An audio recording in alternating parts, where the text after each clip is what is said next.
Sumainyo ang Panginoon. At sumaili.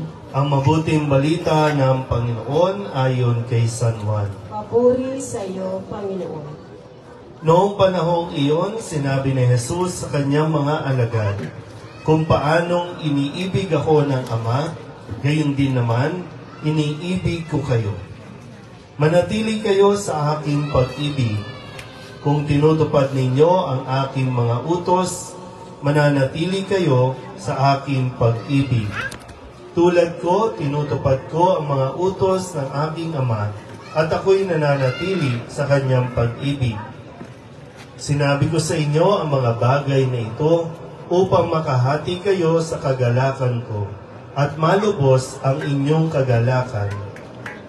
Ito ang aking utos. Mag-ibigan kayo gaya ng pag-ibig ko sa inyo. Walang pag-ibig na hihigit pa sa pag-ibig ng isang taong nag-aalay ng kanyang buhay para sa kanyang mga kaibigan.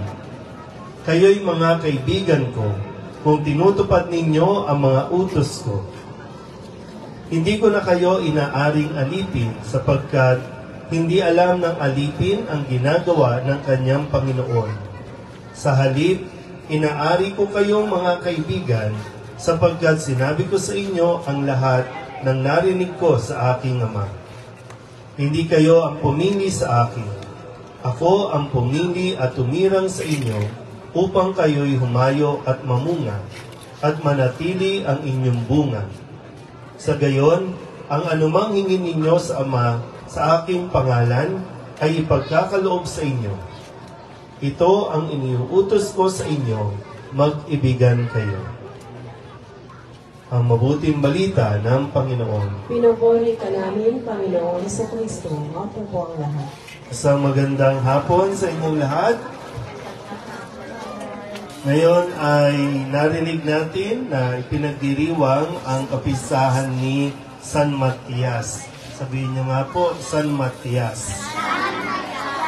Si San Matias ang ipinalit kay Judas. Sino ba nakakakilala kay Judas?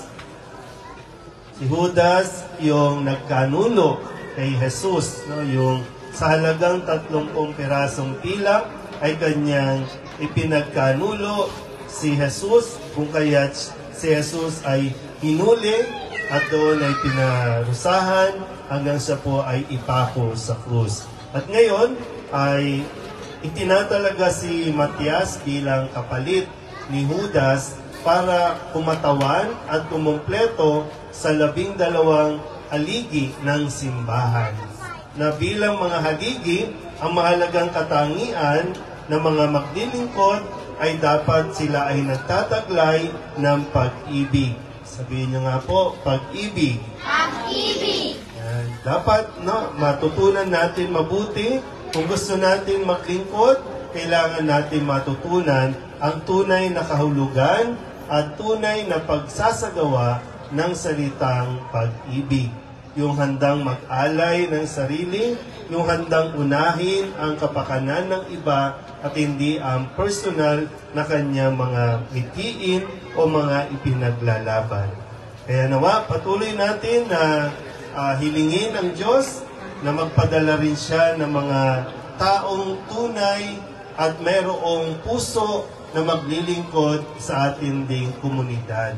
Dito sa inyong barangay, dito sa inyong lugar, na kailangan natin yung mga lingkod na hindi lang kapag panahon ng eleksyon, panahon ng halalan, at nawa tayo din sa panahon na binibigyan tayo ng pagkakataong makapili, pumili tayo ng mayroong puso, pumili tayo ng mayroong takot sa Diyos. Para nang sa ganon, umuunlad at umaasenso ang ating pong barangay, ang inyong komunidad, lalong-lalo na natutulungan kayong umahon o maisaayos din ang inyong mga pamumuhay.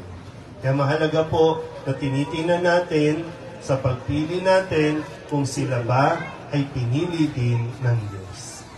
Amen?